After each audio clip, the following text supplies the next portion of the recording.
You ever just find something online that's so intense, so chaotic, you just have to stop and stare? We came across this text called L'Urlo della Nuova Beat Generation, basically the scream of the new beat generation. And wow, it is a furious, fragmented blast of pure anger. But what is it actually trying to say? Let's try and decode this thing. Consume and be consumed. Right out of the gate, it hits you. There's no intro, no warm-up, just these declarations. It feels like they're being yelled right at you. Your death, my life, the law of the jungle. See, there's no time to even process the last line before the next one lands. It's just punch after punch. It's raw, it's aggressive, and you know what? It feels like it's designed to be overwhelming. Fire, walk with me. It's like a primal scream captured in text form. Reading this whole thing, it feels like you're plugging directly into some kind of raw nerve of cultural anxiety. So after that initial shock wears off, you just have to ask, what is this? Is it a poem, a manifesto? It sounds like one person screaming, but it also feels like they're using the voices of 1,000 others. So who's the real voice behind the scream? Okay, so this is where it gets really interesting. We looked closer, and we think we found the key that unlocks this entire message. Because this isn't just some random rant. No, this is a construction, a very, very deliberate one. That's right. Almost every single line in this text is a quote. The author isn't really writing in the way we usually think of it. They're sampling, they're assembling. This entire scream is a collage, a mosaic, built from borrowed words from decades of our pop culture. You know, there's a name for this technique. It's called pastiche. It's when an artist creates something new by piecing together existing styles and sources. And in this case, the author has built this whole manifesto of anger using the scattered little pieces of our shared cultural memory. So let's get into the decoding. Because once you have that key, you start to see all the ghosts in the machine, all these hidden voices that make up the scream. Let's play detective for a minute and track down where some of these fragments actually come from. Take this one word, droogie. Sound familiar? It's from A Clockwork Orange.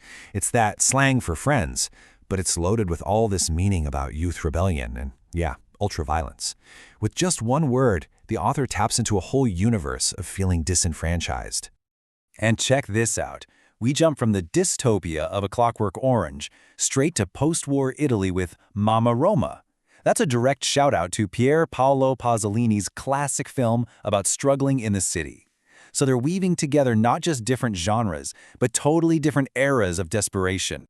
So we've got British literature, we've got Italian cinema, and now, get this, 80s Japanese anime, Hokuto no Ken, which you might know as Fist of the North Star. This line, "You will never, ever forget the moment," is from the Italian opening theme song. It's incredible. The author is literally building this scream out of the global pop culture we've all grown up with. And remember those very first lines we heard? Well, this fragment, They Live, is the title of John Carpenter's cult classic film, a movie about a secret alien ruling class that controls everyone through consumerism and advertising. It's the absolute perfect reference for a text about manipulation, right? And then there's this absolute gem, Logos la Matrix. Logos is this ancient Greek idea, you know, the divine word or logic, and you smash that together with the Matrix, the ultimate prison for your mind. The author is suggesting that our very language, our reason, is the system that traps us. That is a seriously powerful idea, just borrowed and remixed. So look, we figured out what this thing is made of. We've seen all the puzzle pieces from Pasolini and Kubrick and anime. But that leads to the biggest question of all. Why? Why communicate this way? Why build your message out of other people's words? This is way more than just a game of spot the reference.